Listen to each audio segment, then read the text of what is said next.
कुलगहना road पर बारीडी नवापाड़ा से अंदर जाने वाले रास्ते पर स्थित है रानी बछेली गांव। यहाँ का इतिहास बेहद दिलचस्प और रोचक है। रानी का यह महल रानी महल के रूप में जाना पहचाना जाता है। एक समय में यह महल अपने भव्य रूप में लोगों को आकर्षित करता था, जो आज जीर्ण शीर्ण अवस्था में अपने हाल पर आंसू बहा रहा है।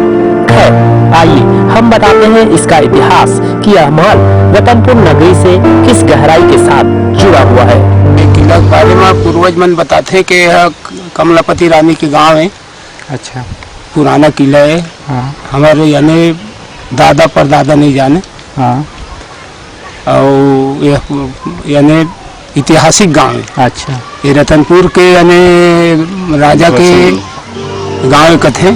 तो सुना आपने लोगों की जनश्रुतियाँ क्या कहती है। रतनपुर राजा की दो रानियां थी। एक रतनपुर के महल में राजा के समीप रहा करती थी और दूसरी रानी के रूप में राजा को जंगल में शिकार करते हुए जंगल में मिली। कमलावती नाम की रानी के सौंदर्य और साहस को देखकर राजा अपने मन की बातें रोक न सके और कर दिया प्यार का इजहार। किंतु यह बात रतनपुर की रानी को गंवारा न हुआ। उसने भेज दिए कमलावती के पास धमकी भरे पत्र, जिसे संवदिया ने पढ़कर सुनाया। कमलावती, तुम रतनपुर के राजा के प्रति इश्क मोहब्बत का ख्वाब दिल से निकाल दो। वे हमारे राजा हैं और हमारे ही रहेंगे।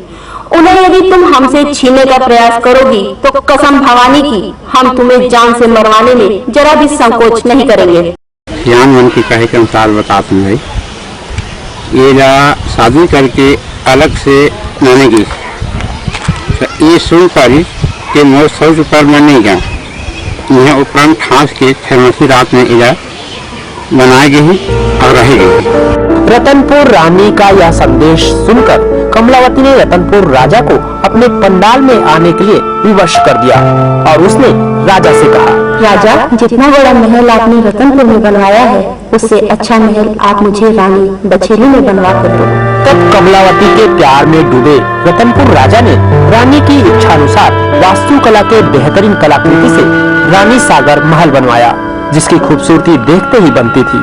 इतना ही नहीं, महल के आसपास रानी की सुविधा को ध्यान में रखकर राम सागर तालाब भी खुदवाया और तालाब के बीचों बीच शिव के मंदिर का निर्माण करवाया, जहां रानी कमलावती कमल के पत्ते पर चलकर शिव जी की पूजा अर्चना किया करती थी। तालाब के बीच इस मंदिर की सुंदरता देखते ही बनती है। इस खंडर की एक विशेषता यह भी है कि यहाँ एक शिलालेख रखा हुआ है, जिसमें लिखा आड़ा तिरछा शब्द लोगों के समझ से बाहर है, लेकिन लोगों का यह मानना है कि इस वास्तुलिपि को अगर कोई समझ जाता है तो वह अपने आप कई भाषाओं में तब्दील हो जाता है। और ग्रामीणों का मानना है जो इसे पूरी तरह पढ़ लेगा उसकी मनोकामना पूर्ण हो जाएगी। रानी यहाँ प्रतिदिन अपने स्थान ले घर से मंदिर पूजा कर जाती थी प्रेम पत्ता में। वहाँ पर शंकर भगवान के पूरे परिवार में मूर्ति स्थापना से डेली पूजा करे आए। ऐसी स्थिति में सत्र से देकर द्वारा प्रतिदिन बिना नाव के बिना फूल के उन्हें शंकर जी ने पूजा कर जाती है। रानी सागर फिर तालाब एक पड़वाए और मंदिर भी से बनवा से ये सुन रहे कि मैं सोच पर लेगा थे तो मैं अपन इन्हें समृद्ध चांद के रुक बाद में राजा आना जाना करते थे। इस खंडर के पास ही एक कुआं है, जहां गांव के ठाकुर देव विराजमान है, जो इस महल की रक्षा करता है। यही वजह है कि यहाँ ठाकुर देव की पूजा गांव वाले पूरी श्रद्धा और भक्ति के साथ करते हैं। कहने का मतलब यह कि यदि प्रेम के प्रतीक के रूप में ताजमहल शाहजहां के प्रेम का बखान करता है, तो वहीं छत्तीसगढ़ के राजा के प्रेम प्रसंग के रूप में यह रानी सागर महल रानी कमलावती के प्रति अगाध प्रेम के साक्ष्य रूप में मौजूद है। आगे हम इसी तरह रतनपुर से जुड़ी प्रेम गाथा और अनेक किस्से की उदंतियां समय समय पर ग्रैंड गुम्बा न्यूज के माध्यम से प्रस्तुत करते रहेंगे।